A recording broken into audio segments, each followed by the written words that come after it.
こんにちは、日本語クラスです。JLPT N2 レベルの読解 Reading 問題を一緒に読んでみましょう。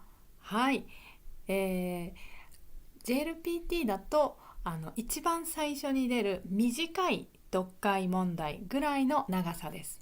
はい、この1ページともう1ページ、この2つです。はい、実際のテストにもこのぐらいの長さが出ます。はい、一番最初の問題です。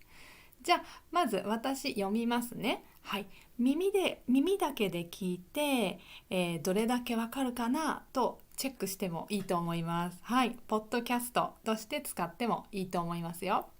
ではまず読みます。食事中は会話を楽しむことも大切ですが、無理に話題を振ったり、声を大きくしたりすることなく、周囲の人々とのバランスを考えながら会話を楽しむことが重要です。さらに、食事の際には他者への配慮も欠かせません。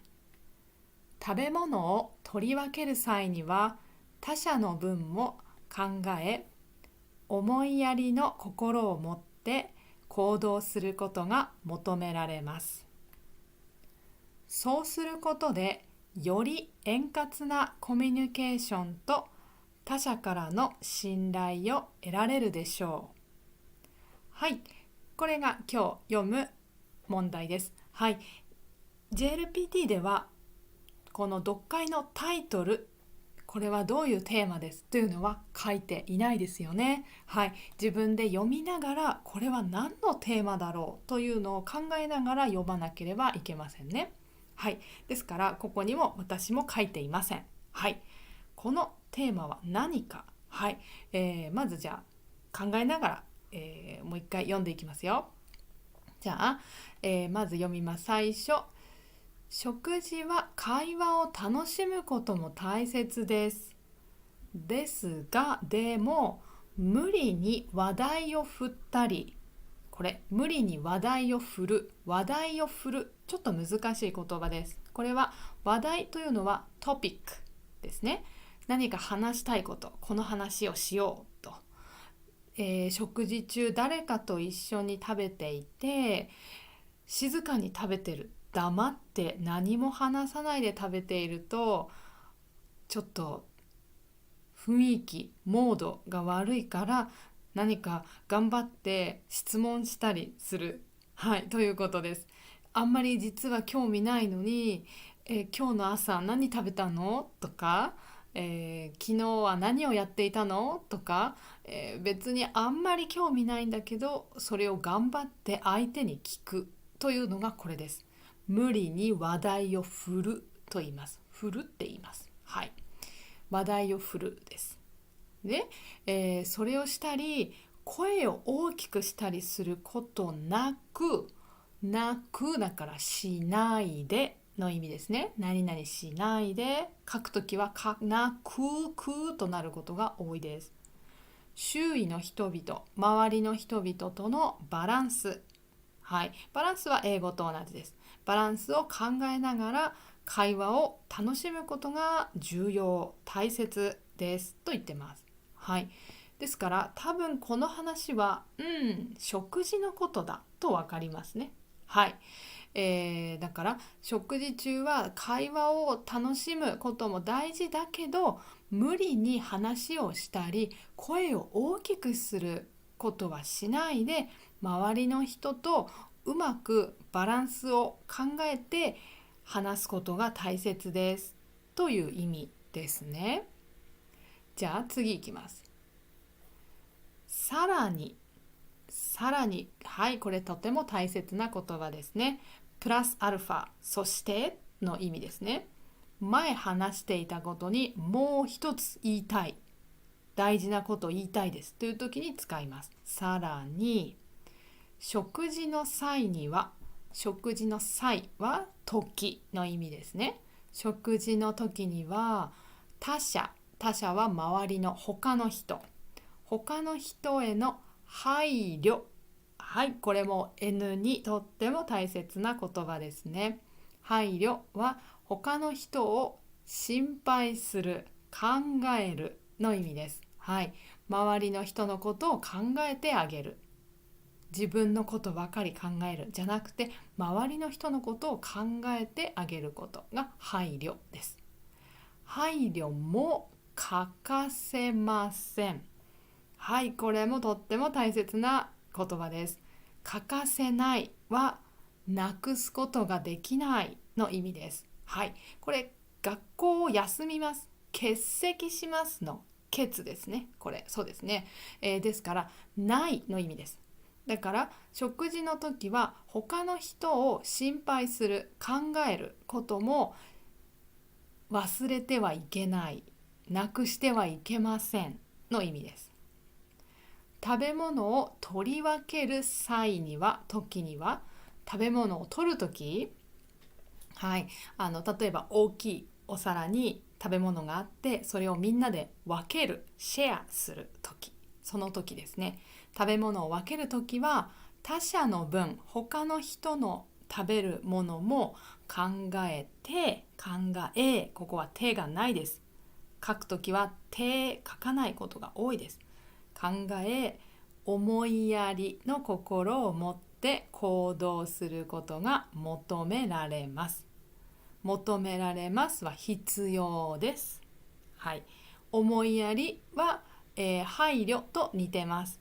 相手のこと、人のことを考えてあげることです。思いやりを持つ。思いやりの心。はい。思いやりの心を持って周りの人のことを考えて行動する。take action ですね。アクションです。行動することが必要です。はい。そうすることで、そうするのそう、こういうそうとかこうするとかああするとかこうそうああ書いてあったら気をつけてください。そうするというのはそれです。それだから、それは前のことです。ここです。思いやりの心を持って行動することです。はい。それをすることで、それをしたらの意味です。それをしたら、より円滑なコミュニケーション。円滑。これは難しいです。はい。N1 レベルに近いんですが、N2 でも読解だと出てきてしまう場合があります。はい。これは円滑というのは問題なく、問題が起きないでスムーズに何かがうまくいくという意味です。はい。だからうまくいくような問題ないコミュニケーションができる。そしてそれと他者からの、他の人からの信頼。はい、これも N2 の語彙ですね。信頼は信じてもらう、頼ってもらう。あなたはいい人ですね。と、信じますよ。あなたを信じます。と、信頼を得られるでしょう。得ますは get、もらうですね。だから他の人から信じてもらうことができると思いますの意味です。はい。ちょっとここだけ難しいですね。もう一回確認すると、周りの人のことを思って行動すればコミュニケーションもうまくいく。食事の時だけじゃなくてコミュニケーションもうまくいくし、周りの人からあなたは信じてもらえますよという意味です。はい。だから食事をするだけの話ではなくて、食事のマナーだけの話ではないですね。これね。マナーももちろんですが、マナーを守りながら食事すると、この人はとてもいい人だ、周りのことを考えるいい人だと人は見ている。そしてあなたは信頼をもらえます。信頼を人から得られますよという話でした。はい、どうですか？知らなかった言葉、ぜひこれ N2 語彙たくさんありますので、ぜひチェックして覚えてくださいね。では私の YouTube ではもっともっと JLPT の勉強ができます。はい、N2 の語彙とか文法もたくさんビデオありますし、もしニュースを読みたいな、ニュースも読んで言葉を勉強したいなという人はあります。そういう YouTuber ありますよ。あとは N1 の勉強もたくさん YouTube にあります。はい。あとはビジネス日本語のビデオもあります。はい。ぜひたくさん日本語を勉強してください。そして JLPT の読解問題、はい、もっともっと勉強したい人はビデオがあります。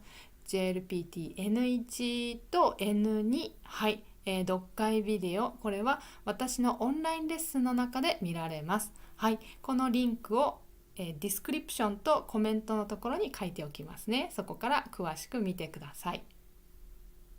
そして私の Zoom レッスンもあります。ビジネス日本語と会話の練習とプライベートレッスンをしています。はい、ぜひ一緒に勉強しましょう。楽しいですよ。全部私のオンラインレッスンのリンクから詳しく見られます。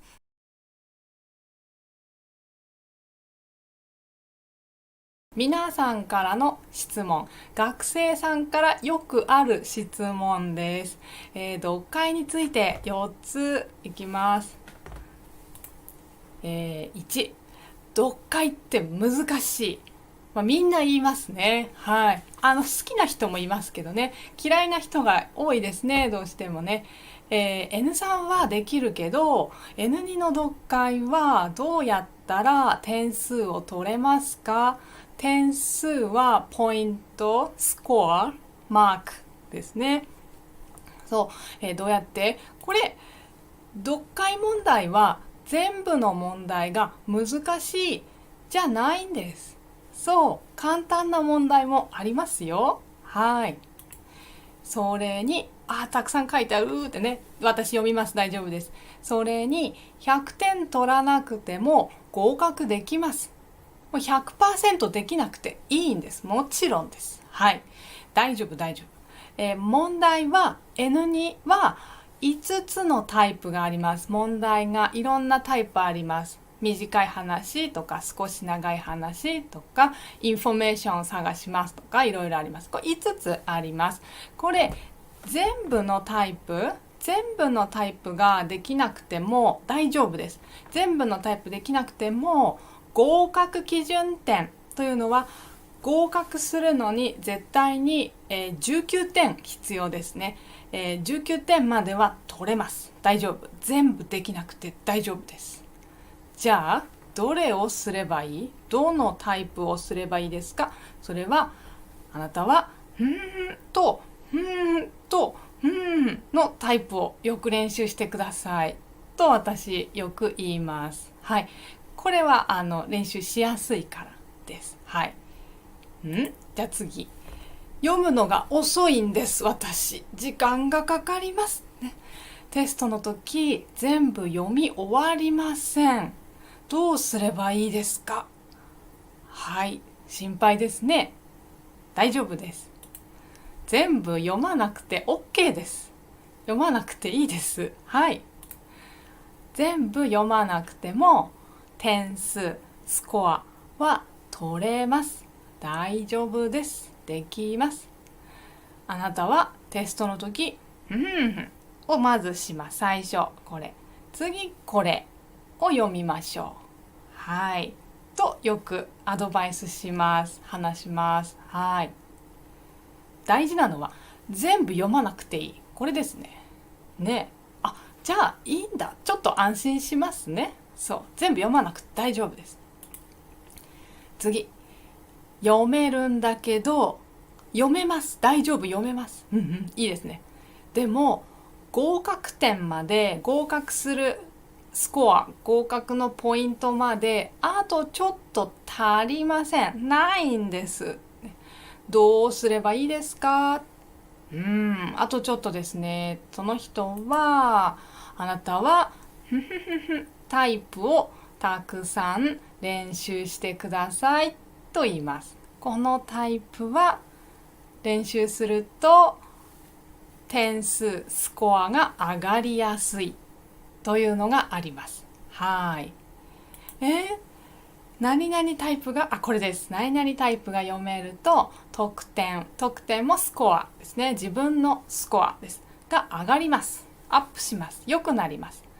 私のクラスでもこれの読み方を練習します。はい。これまでの私ですね、ここ知りたいですね。この答えはクラスに入った人にアドバイスします。すみません。ここではちょっとまだ言えないです。はい。最後の質問いきましょう。これ。問題は読めるんだけど、問題も読むのあまり遅くないし、漢字もわかるし、語彙もわかる。読めます。でも、答え ABCD とか1234どれですか選びますね。その時間違えます。どうして？私読んだ。でも答え違う。私2だと思ったら答えは4だった。どうして？これです。はい。これは読み方が違います。答えの出し方が違います。読み方というのが大事です。とても。はい。読解は漢字大事ですよね。N2 の漢字とか語彙、これ語彙です。ボキャブラリーです。語彙の意味を知っているだけ。意味わかる。漢字も読める。意味わかる。語彙も意味わかりますよ。それ知ってますよ。それだけでは正しい答え、本当の答えを出せません。ここが難しいですね。筆者は書いた人です。読解を書いた人の文章、その話を正しく理解する必要があります。これが難しいんです。はい。残念ながら、これちょっと言い方難しい。残念ですがの意味ね。残念ですが、このタイプの人、こういう人です。読めるんだけど ABCD で間違える人は、一人で勉強していてもなかなか間違いに気がつけないです。自分でどうして違う？これわからない人が多いです。誰か先生に教えてもらいましょう。私じゃなくてもいいから誰か先生に教えてもらった方がいいです。一人で勉強しない方がいいです。この人は。はい。もし私だったら私のビデオレッスン、これ私のレッスン授業はビデオでします。ビデオレッスンでは正しい読み方、どうやって読めばいいですか、これですね、と答えの出し方、この ABCD もよく読まなければいけません。これの出し方を説明します。話します。教えます。ですからそれが分かるようになると思います。これが分かるようになると思います。はい。じゃあ、誰が教えてくれる？ね、これももちろんでしょってね。これ 100% 私が教えます。はい、私です。これですね、日本語学校やオンライン学校ですとたくさん先生がいるんですね。先生たくさんいて自分で先生を選べない。この先生がいいです。この先生じゃなくて A じゃなくて B の先生がいいですとかね、選べないことが多いです。はい。それか特に日本語学校とかだと入って先生誰かは全然もちろん選べないです。学生は選べないです。はい。でもね、これはオンラインで私だけだから、はい、100% 私教えますから、私がいいと思った人はですね、私ダメですという人は来ないでいいですよ、もちろん。はい、私がいいなと思ってくれた人は、私一生懸命教えますので、ぜひ来てください。で、じゃあ私ってどういう人っていうのね、あんまり今まで、話してるけど、もう一回言おうと思います。私についてです。私はですね、私は、教師歴と読みます。これね、漢字。今日漢字がいっぱいありますが、JLPT には出ない漢字たくさんあるから読めなくても大丈夫ですよ、皆さんね。教師歴というのは何年という意味です。教師は教える先生ですね。ティーチャーですね。先生をしている、この仕事しているのは、私は13年目です。はい。今年2022年で13年目になりました。はい。で、私は大学院で、日本語教育学を専攻メジャーですねしてました。これは英語だとこれだけど、外国人の方とか、子供の時から日本語を使っていない、そして、外国語として日本語を勉強する人のためにどうやって日本語を教えればいいですかというのを研究していました。はい、そうですね。そういうのを日本語教育学と言います。はい。で、私は大学とか日本語学校とかで教えてました。で、日本もだし海外でも教えていました。海外、指導と読みます。これ指導。指導は N2 だったかな。覚えた方がいいかもしれない。で N2 じゃないかな。ちょっと難しすぎると思いますね。これ教えるっていう難しい言い方です。はい、教えてます。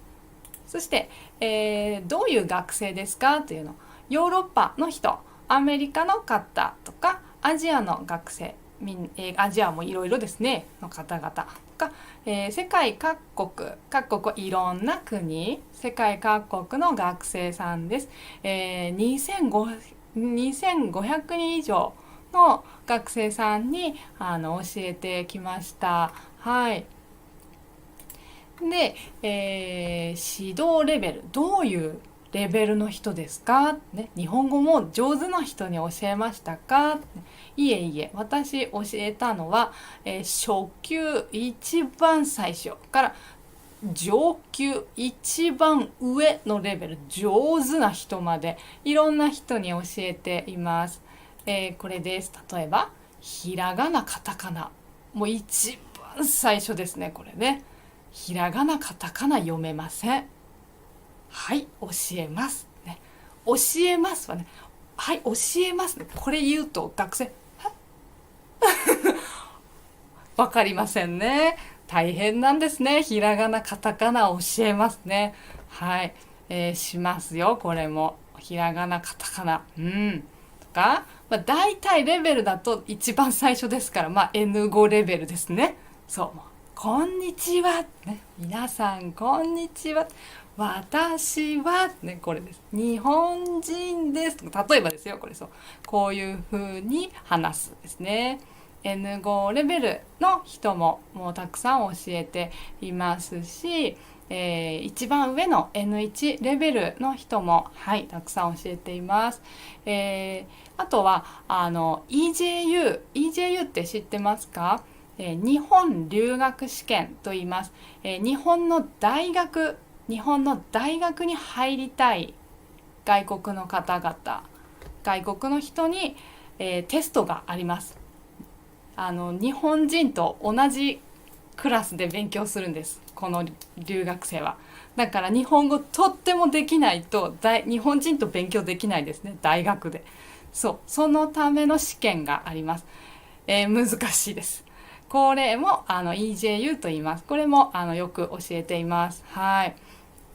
で、N1 レベル一番上と言ったんですが、実はまだまだです。N1 の上にビジネス、仕事の日本語ありますね。はい。これも教えています。はい。ですので、一番下から、一番上までいろいろな方に、教えてきました。はい。よかったらクラスに入ってみる。ね、来てみてください。はい。で、どうやって入ればいいですか？これはじゃあ、この下を見ましょう。この、ディスクリプション。この今、皆さん見てくださってるビデオの下。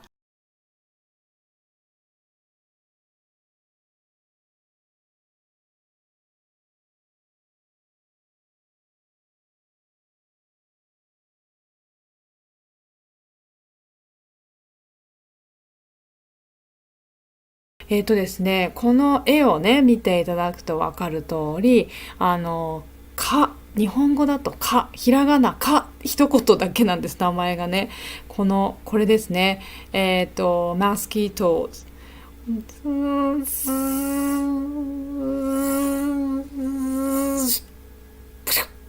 チューチューチューチューってね、噛みますって言いますね。痛いってね。そう、これ、と言います。はい。で、スーンと飛んで、私たちの手とか足とかをこう刺すっていうんですね。刺す。これですね。漢字だとこれ。はい。だから蚊に刺されて、ーって痒くなるって言います。かゆいってね。もう気持ち悪い感じありますよね。これで痒くなるって言います。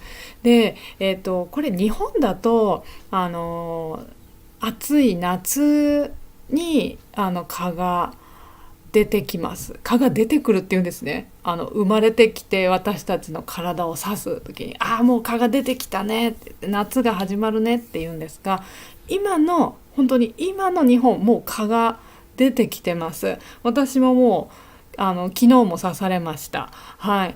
でだけど日本だともうかゆい、もうやだね、蚊がいるねっていうだけでだいたい話は終わるんですが、世界には怖い蚊の種類がいますよね。皆さんの国だとどうでしょうかね。その特別な蚊に刺されてしまうと、プスッとね、刺されると、もう高い熱が出てしまうという、本当に怖い蚊がいますよね。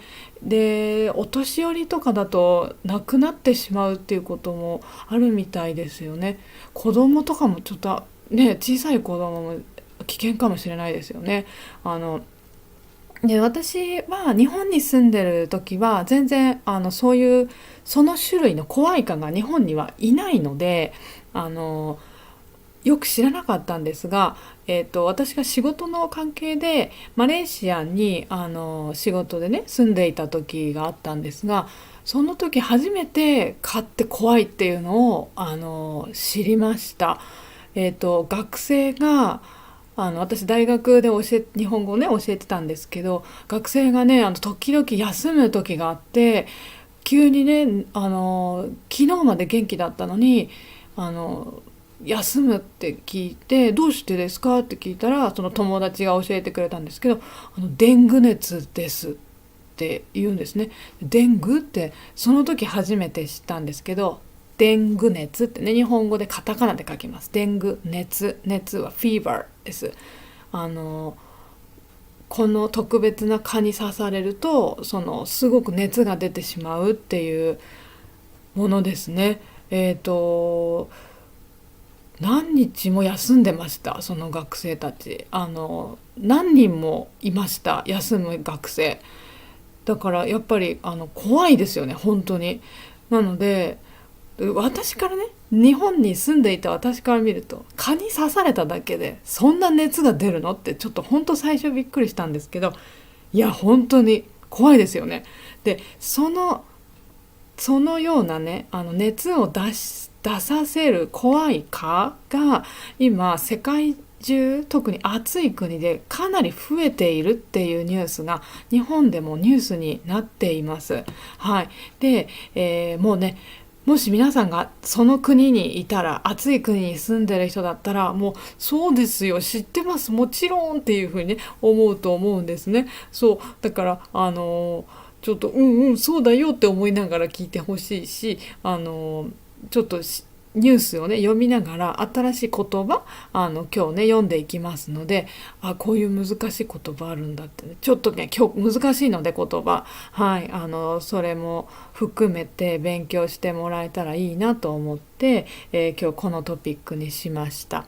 はい、だからアジアの人はそうなんですっていう話だし、ちょっと知らなかったって話も入ると思うけど、例えばロシアとか寒い国に住んでる人、ヨーロッパに住んでる人にはっていう、そうなのっていう、知らないっていう話だと思うので、それぞれの皆さんの住んでる場所によってね考え方、このニュースに対しての受け止め方が変わると思うので、それぞれまたメッセージとかで送ってくれたらいいなと思います。はい、みんな思ったことをね自由に送ってください。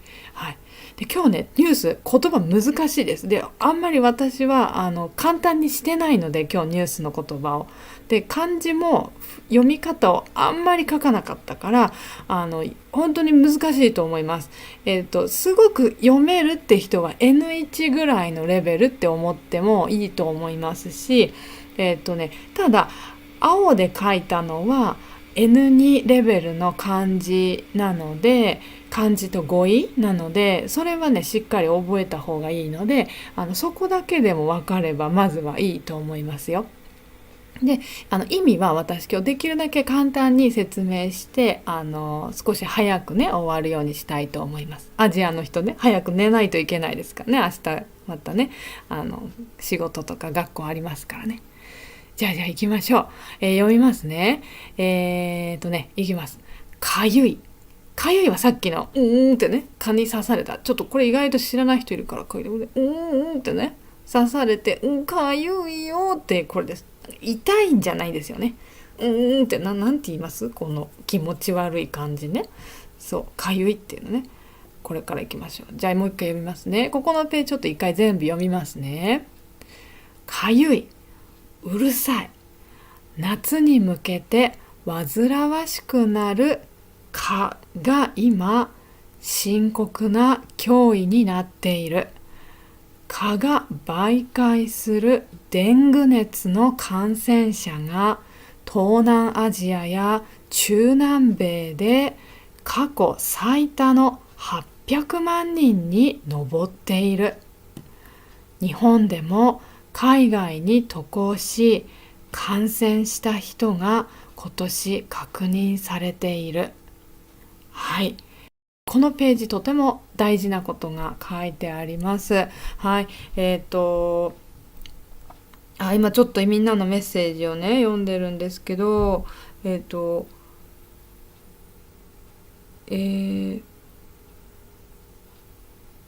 今アトミックさんのがメキシコでたくさんありますってやっぱ書いてある。アトミックさんメキシコなんですか？そうかそうか。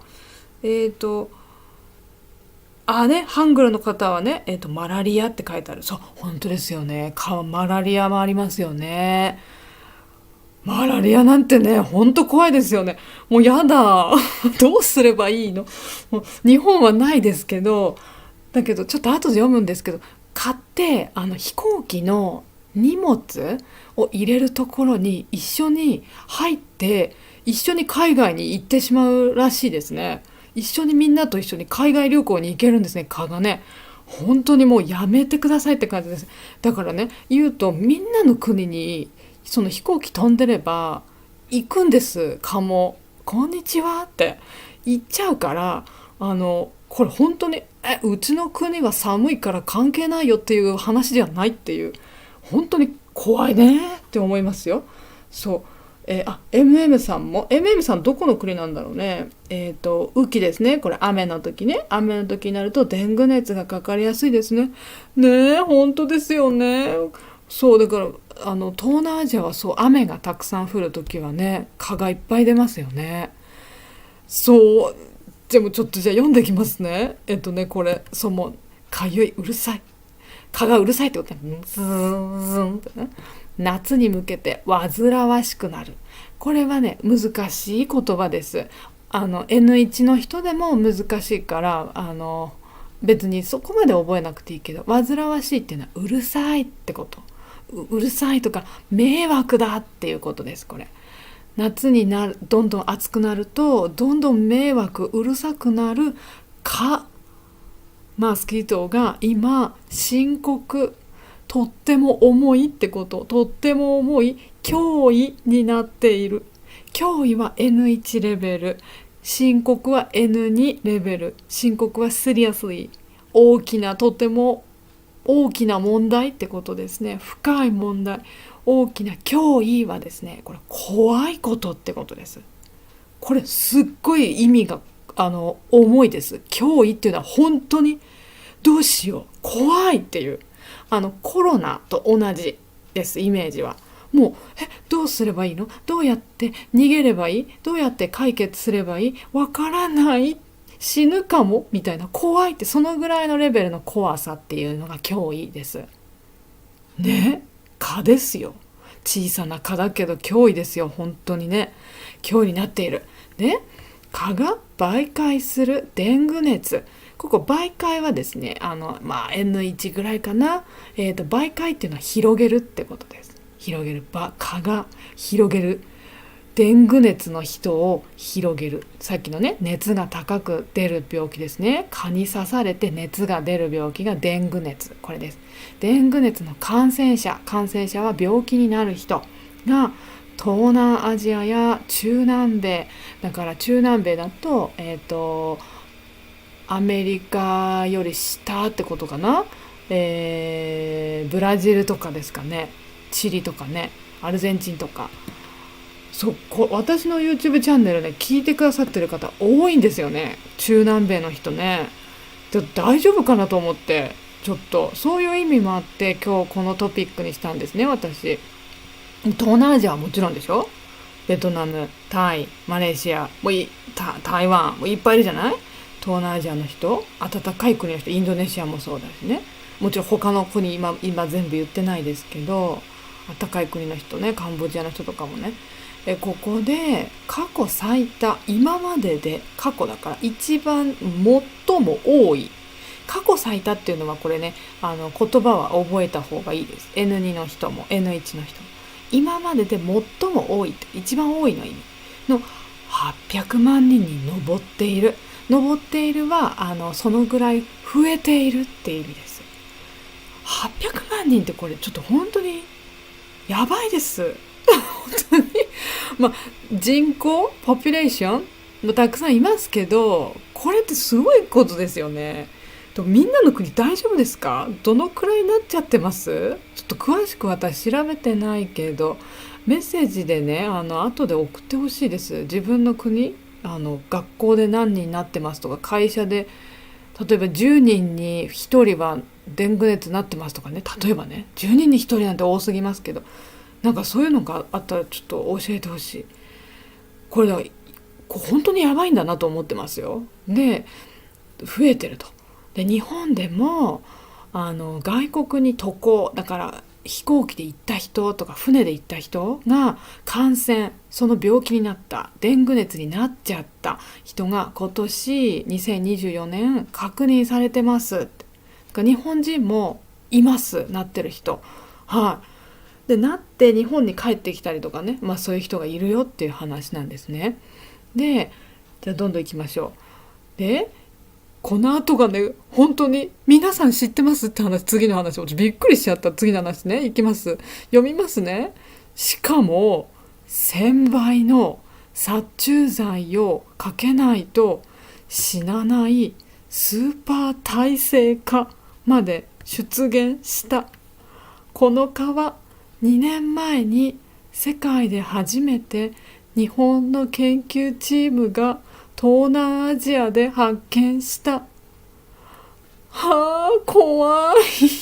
ちょっと私だけですかね、今怖いと思ってるの。ここですね、いきますよ。しかもっていうのはプラスアルファ、そしてっていう意味です。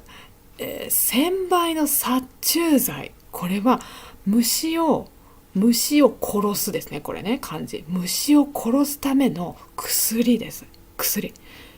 みんなの国でありますね。日本でもありますよ。虫がねいた時に殺す薬で、私がマレーシアで見たのはもうスモークみたいに例えば午後何時から何時まで、午後3時間はずっとその殺虫剤をまく、そういうね薬をずっと外の森の方に向かって木のとこにシューってなんかおじさんたちがこうマスクをしてシューってかけるって言ったんですよ。であれで蚊を殺してるんですね。だから日本はねほとんどそういうの見ないです。もちろん東京はない、そんないないからか。だけどでも田舎の方に行ってもそんなに日本はねそんな森にこう殺虫剤をかけて蚊を殺すっていうことまではしてない。危険な蚊が少ないからだと思うんですね。だけど東南アジアとか多分中南米とかブラジルとかだとこういうのをねやっぱりするんですよね、きっとね。でこれをやってたんだけど、それのいつもやってる薬の1,000倍です。1,000倍の薬をシュッと蚊にしないと死なないんです、その蚊。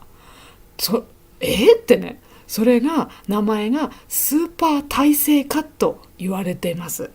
出現っていうのは出てきたってことで、この耐性っていうのはちょっと N2 のちょっとレベル高い N1 に近いけどね、耐性って言葉はちょっと覚えた方がいいと思います。耐性の耐が特に大事で、我慢するって意味、耐えるって言うんですけど、我慢ができるんですね。いや死なないよ、私たちは死にませんよ、そんなシューってやっても私たちは死にませんよ、ふふふって言うの。それ耐性があるっていうんですね。強いってことで、耐性はこれ蚊だけじゃなくても使えます。何ですかね、例えば小さい赤ちゃん、子供、ベイビー、赤ちゃんはいろんなウイルスに耐性がないです。これね、耐性がない。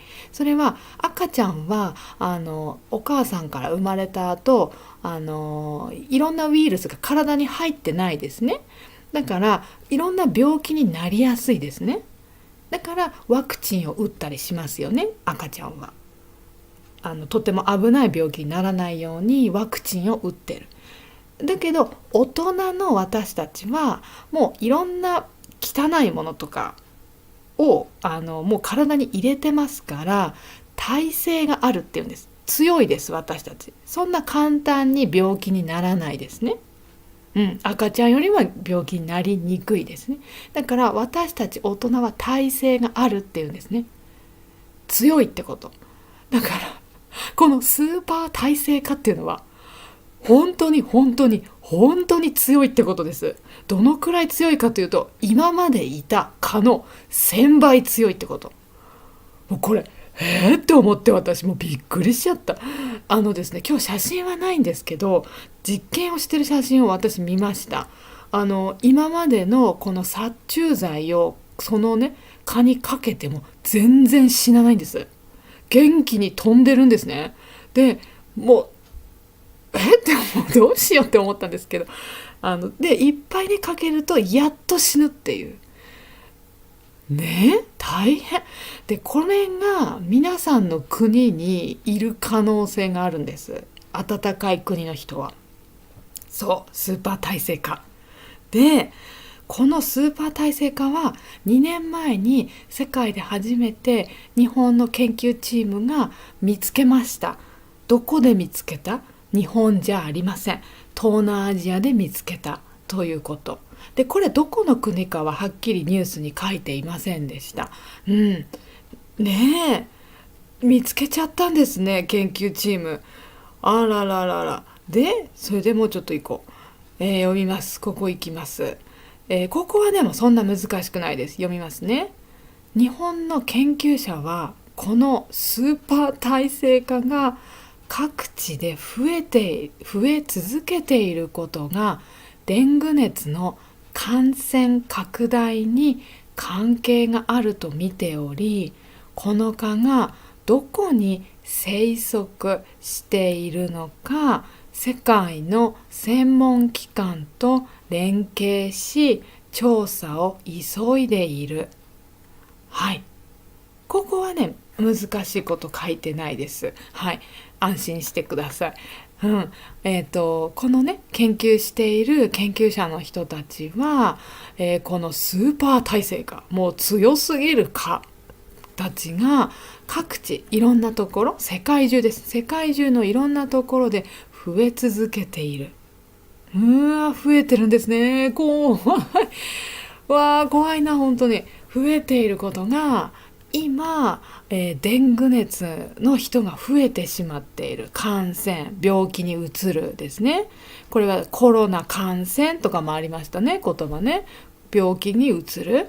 拡大はどんどん広がっていく、増えていくの意味。病気にかかってしまう人が増えていることに関係があると見ていると見ているっていうのは、と予測している、多分そうだと思いますっていう意味です。これ見ており、よくニュースで出てくる言い方です。この蚊がどこに生息、これは漢字簡単ですね。生きている、息をしている、ブレスしているってね、生きているがどこでね、どこにこの蚊はいるのかっていうのを、あの蚊はやっぱり飛ぶことできますからね、いろんなとこ行けますから、はっきりまだ分かってないみたいです。ここにすごく多いっていうのがまだ分かってない。うん、で、世界の専門機関と連携、漢字見たら意味わかりますね、少しね。連はですね、これ連絡しますの連だけど、連絡するっていうのは誰かとつながる、コネクトするっていうイメージですよね。だから世界の専門的に研究している人たちとつながって一緒にっていうこと、調査をしている。これ誰がって言ったら、もちろん日本の研究者はですよ。日本の研究者たちは世界中の研究者の人たちと一緒に協力して今調査を早く急いでやってますっていう意味です。でちなみにこの K は携帯電話、スマートフォンですね。ハンディフォンの携帯電話の K と同じです。これね。はい。連絡の連と携帯電話の K でした。ね。だから多分なんですけど、世界中の研究者がこれをね、研究してるんだけど、たまたま日本が、一番最初にこのスーパー耐性化を見つけて、どこにいるんだろうと。日本人だけで探してるとやっぱりね、情報も少ないし、もっとみんなで協力して早く探そうと探してるってことです。でもうちょっとありますよ。読みますね。日本の研究者によると、同じ成分の殺虫剤が繰り返し使用されることによって殺虫剤に強い遺伝子を持った蚊が生き残ってスーパー耐性蚊となったと言っているってことです。はい、これは日本の研究者がこう何々と言っていましたってことですね。何々によるとですね。によるとはもう N2 ではもうよく出てくる、 N2 以上ではよく出てくる言い方だし、文法ですね。誰々の話を聞いたらこの人はこう言っていましたよっていうことですよね。内容は何を言っていたというと、同じ成分の殺虫剤が繰り返し使用される、使われる。ここで成分っていうのはN2、N1 レベルの言葉ですね。成分っていうのは何でできているかの意味。殺虫剤が虫を殺すための薬ですね。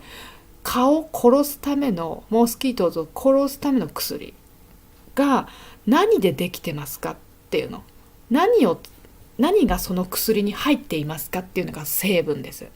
成分はこれは薬でもよくやっぱり言う言い方。この薬はどんな成分でできてますかとか、この食べ物の成分は何ですか、一番多い成分は何ですかとか言ったりもします。タンパク質ですとか、何でビタミン C ですとか、どんな成分ですかですね。そうね。じゃあ同じものでできてるってこと。同じものでできてるこの薬が繰り返し何回も使われると殺虫剤、この薬に強くなってしまうんですね、蚊が。この薬に強い遺伝子は意味は DNA です。 DNA、強い遺伝子を持った蚊が生き残る。それがスーパー耐性蚊になる。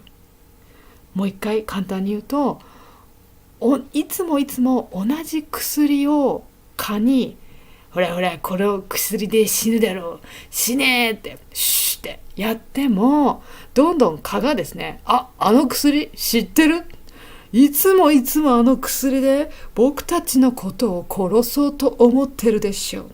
ダメだよ、僕たちはもう強くなってるの。その薬では死なないよ、シャキーンってなってしまってるってことです。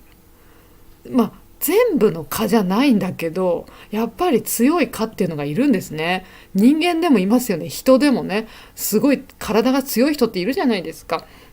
そういう感じ、イメージは。だからどんどんその薬では効かない、効果がない。で、強い蚊がどんどん生き残って、どんどん子供もね、どんどん強くなって、お父さんも死ななかったから子供の僕たちも死なないよって言って、どんどん強くなって、それが最終的に結果的に1000倍強い蚊が生まれてしまったということです。すごいですね。 DNA がどんどん強くなってる。コロナウイルスもそうですよね。コロナウイルスも最初のワクチン、一番初めのワクチンはもう効かないっていうのありましたよね。もうダメです、ウイルスが形が変わりましたっていう、強くなってますっていうのあったでしょ。それと同じことが蚊でも起きています。困りました本当にね。どうしよう。じゃあ続きもうちょっと、どうしようということで、人間も考えましたよ。大丈夫、頑張ってます人間。行きましょう。読みます。現在海外との往来が増える日本でも感染リスクが警戒されている。このような殺虫剤が効きづらい蚊が出現する中、どう身を守ればよいのか、新たな対策に注目が集まっている。はい、これじゃ終わんないです。次ありますから大丈夫ですよ。ですね、ここはですね、まだちょっとどうすればいいの、早く答えを教えてくださいっていうページです。ここね、ちょっと読みます。こういう新聞らしいですね。こういうねことを書いてある。現在今外国との往来、これ漢字簡単なんですけど意味ちょっと難しいと思います。はい、外国との往来が増える日本、なんでしょう意味。外国との往来が増える日本。はい、これは、外国の人が日本に来る。そして日本の人も外国に行く。だから行ったり来たりするという意味です。外国の人が、行ったり来たりするし、物も行ったり来たりする。で、物も最初言った通り、物を運ぶ飛行機の中に蚊が一緒に入っています乗らないでくださいってね。このあなたパスポート持ってますかって言いたいですよね。この蚊、おい蚊、何飛行機乗ってるんですかってね。あなたちょっと飛行機乗るんだったらお金払ってとか、もうパスポート見せてくださいって本当私は思いますけど、蚊がですね荷物の中に入ってしまうみたいです。で、だから日本からも何か行くし、外国からも日本にもその蚊が来る可能性があるんですね。そのとっても強い蚊が。これはみんなの国にも行く可能性がもちろんあります。はい。ダメでしょ行かないでって思いますけどね。パスポート持ってないんだからね。その理由じゃないですけど、行かないでって思います。で、外国との往来が増える日本ね。もう本当にもうコロナはね終わったと考えていいですから、いろんな飛行機たくさん飛んでるし、本当に飛行機増えてます。で、今日本に来る外国の人本当にどんどんどんどんどんどん増えているらしいんですね。コロナの前の多かった時、コロナの前でうわー日本にいっぱい外国の人が来ていませんってニュースで言っていた時より今の方がもっと来てるというか来る予定だって言われてるんですね、日本に。今日本は円安、日本の円が安いからやっぱり旅行しやすいんだと思うんですね。みんな来ちゃってます。いらっしゃいませ。来ていいんですけど、そうすると飛行機も増えますから蚊も一緒に来る。僕たちも日本に行ってみたいってね、乗ってみよう、この飛行機に乗ってみよう。まあわかんないですけどね、偶然来るんだと思うんですけど、来ちゃうんですよ。だから来ちゃうから、日本に来ちゃう、蚊が来ちゃうから感染。日本にも来て、日本の人もその蚊に刺されるリスク、危険ですね。リスクは危険が警戒されている。警戒、はい、N1 レベル。警戒は意味はとっても危険です。皆さん気をつけてくださいっていう意味です。警戒されてる。注意っていう意味。そう。でもそんなこと言われてもわかんないですよ。蚊。あんまり見えないし、蚊が飛んでるとこね。ああ、どうしよう。ね、警戒されてる。で、このような殺虫剤が効きづらい蚊。もうさっきのですね、1000倍強い蚊ですね。効きづらい蚊が出現する中、出てきている中、どう身を守ればよいのか。どうやって私たちの身はですね、体のこと。体を守ればいいんですか？どうすればいいんだ？新たな対策に注目が集まっている。新たなは新しい。対策っていうのは N2 レベルで大事です。対策は解決するソリューション。どうやって問題をなくせばいいかという方法のことです。これね。どうやればいいかなってみんながどうしようって言ってる。で、この後ちゃんと方法が書いてあります。大丈夫、皆さん行きましょう。例えばこんな方法があります。はい、読んでみます。行きます。皆さん泣かないで大丈夫です。皆さんは大丈夫、死なない、大丈夫、行きましょう。デング熱の感染者数が去年13万人を超えたタイ。13万人を超えたタイで大丈夫ですか？タイの人。タイで日本で開発された蚊よけクリームが使われ始めている。これは従来の虫よけ成分は入っておらず、化粧品やシャンプーに使われる成分が入っている。それに特殊な加工をし、蚊の対策に生かしている。おー、私は知りませんでした、このニュースを。タイの人は知ってるんですか？ちょっと写真を今日見せられないんですけど、多分タイだと結構有名なんだと私はニュースを見て思いました。違うかな？ですね、もう一回見ますよ。デング熱の感染者数がかわいそう。デング熱になってしまう人が去年13万人を超えた。13万人以上ってことです。超えたって思います。13万人以上になっちゃったタイでは日本で開発された作られた蚊よけクリーム。よけっていうのはアボイド、英語のアボイド、蚊が来ないようにするっていうことです。蚊に刺されないようにするクリームです。これね、蚊が嫌がる、蚊が嫌いなクリームを作ったんですね。蚊が嫌いなクリームがタイで使われ始めてますと。で、これは従来は N1 レベルで大事ですよ。従来は意味は今までのって意味です。今までの、前までのって意味。従来の今までの虫よけ成分、虫が嫌いな、虫が来ないようにする、成分は何で作っているですよね。成分は入っていないんです。入っておらず。図は何々ないの意味です。これはよく出てきますね。N2 からよく出てきますね。覚えてくださいね。入っておらずは入っておりませんの意味。入っていない。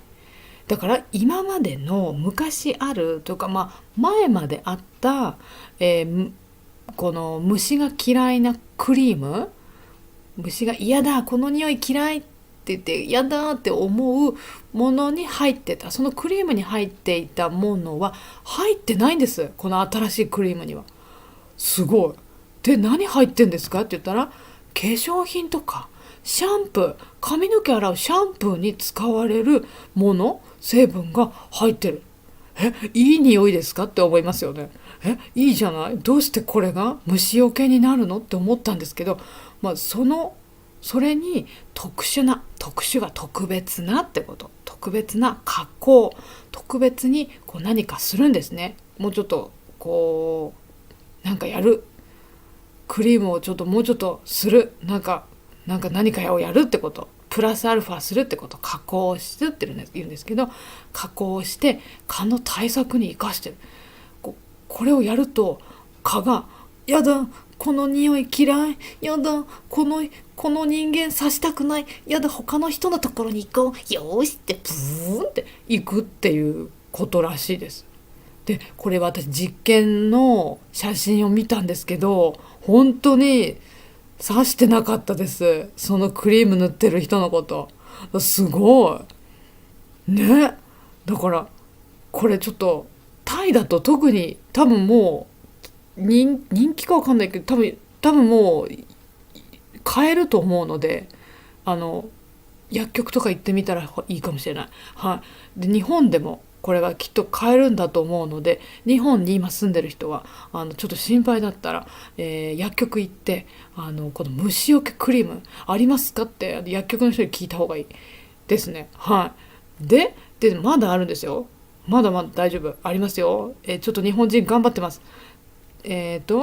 またある別の日本企業では、顔寄せ付けない服の開発を進めており、これにマレーシアの研究者が関心を寄せて共同で商品化を目指している。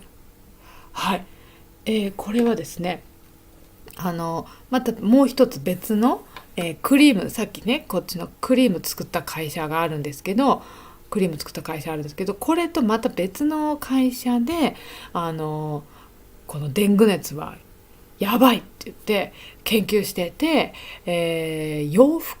服でも T シャツみたいなものでしたよ。 T シャツで、その服を着ると蚊がやっぱり刺したくない、やだって言って、臭いんですかね。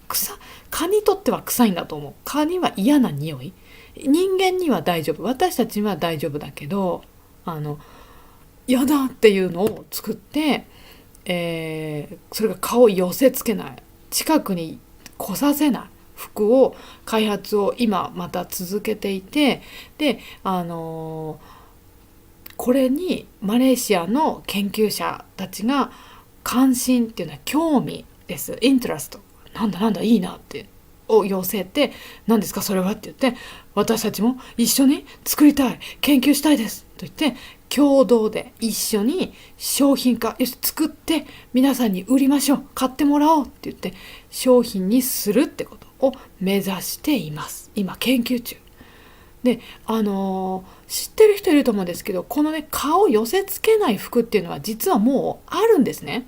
あるんだけど、それは洗濯すると水で洗ったり何回も洗うとその匂いが落ちてしまうっていうものが今まであったんですって。あるんだけど、この新しく作ってる、この日本企業で新しく作ってるのは、洗濯してもそのね匂いが落ちるとかそういうものじゃないんです。もう全然 T シャツの作り方が違うらしいんですね。生地がこの触った時のこの部分がね全然違う。ただ匂いを、蚊の嫌いな匂いを T シャツにつけてるから蚊が来ないっていう作り方じゃ全然違うんですね。作り方が違うから何回洗濯しても関係ない。蚊はずっと嫌がるっていうだからすごいんですよ。だから新しいってことっていうのを作ってるらしいです。でマレーシアの、ね、研究者がなんでそれに興味を持ったかというと、やっぱりマレーシアではそういうデング熱にかかる人が多いから、今まであった何回か洗ったら匂いが落ちて蚊がねまた来てしまうっていう T シャツとかじゃダメだと、もう全然違うタイプのものが欲しいって言って、日本は今そういうのを作ってるんですか、いいですね、じゃあ私たちも一緒に考えたいですって言って作ってるっていうことらしいですね。だからこれ本当に早くね商品化してほしいですよね。私も着たいと思いますよ、本当そんなのあったら。はい、だから皆さんぜひきっとねこれに関しては暑い国の人の方が日本より早くこの服が買えるようになると思いますので、ちょっと新しい情報ないかなって思いながらいろいろニュースとか見てみてくださいね。はい、ということで長かったんですけど、今日はねこの7ページ皆さんと読みましたね。はい、皆さんの思ったこと、皆さんの知ってること、国でちょっとこのニュースどうなのか困ってることとか、今こうですよ私の国っていうのをぜひ皆さんのお話聞かせてもらうの待ってますのでね、よろしくお願いします。あと皆さん本当に気をつけてくださいね、デング熱ね。クリームかな、クリーム塗るのがいいのかな、まずはね。はい、気をつけてください。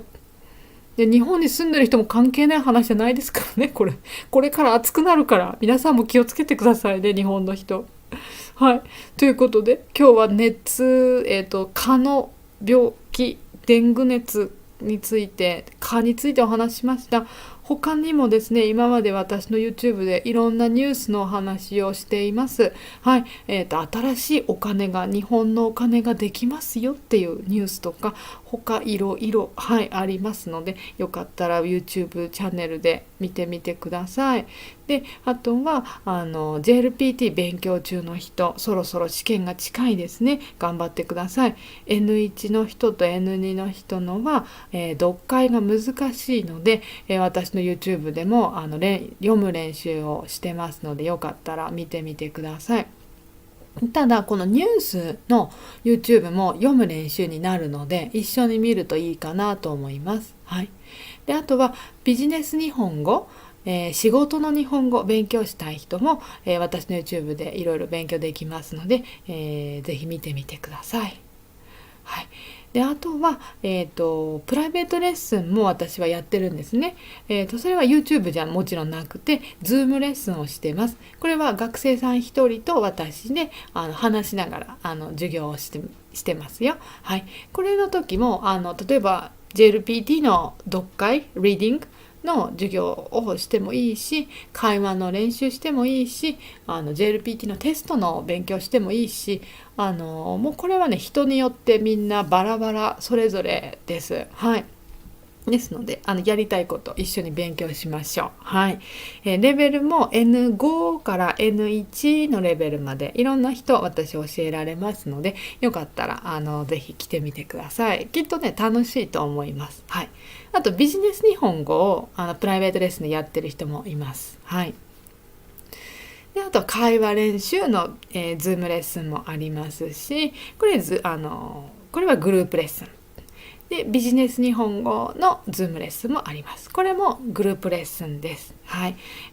クラス来ると友達ができると思いますので楽しいですね、やっぱりね。はい、皆さんと話しながら勉強ぜひやってみませんか。はい、私もいつも楽しいです。はい、よかったらどうぞ。でこれについては私のオンラインレッスンのリンクを見てください。リンクは今日の、ライブチャットの一番上のとこと、あと、今日ライブ終わったら、メッセージのところにリンクを書いておきます。あと今ビデオのディスクリプション、説明のところにもリンクがもう書いてありますので、よかったらそちらから見てくださいね。で最後皆さんのメッセージちょっと見させていただくと、操作の蚊が嫌だってねそう嫌ですね、本当嫌ですね。そうそう。でノルカネさんもメッセージいつもありがとうございます。でもねちょっとね中国語私読めないのごめんなさいね。でタイの人も書いてくれてますね、ありがとうございます。そう蚊本当に何ですかね。なんだ蚊なんて小さなものでしょ、虫でしょって私はね日本にいた時は本当思ってたんですけど本当にねえっとなんかもうちょっとやばい状態やばいってちょっと思いました、このニュース知って。はい、飛行機乗って世界中に蚊が行きます。はい、だからみんなの国でも危ない。そうだから皆さん気をつけようって思います。はい、なので今日このニュースにしました。はい